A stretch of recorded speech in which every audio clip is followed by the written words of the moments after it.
Hey guys, in this video, I'll show you how you can remove Gamma watermark. Alright, so let's begin with the video. First of all, open any preferred browser and search for gamma.ai. This will take you to the Gamma AI website. After that, sign into your account and you will be redirected to the homepage.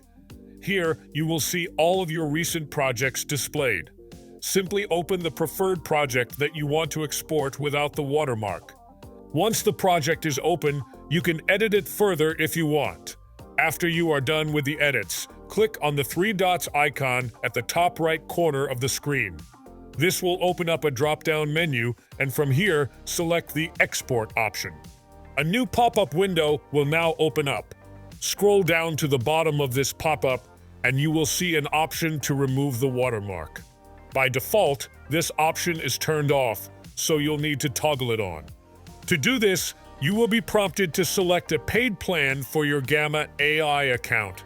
You can choose either the monthly or annual subscription, and once you complete the payment, you will be able to turn off the watermark option.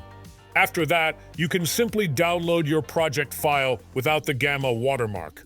So that's basically how you can remove Gamma watermark. So that's all for this video. Consider subscribing if you find it helpful, and I'll catch you in the next one. Thanks.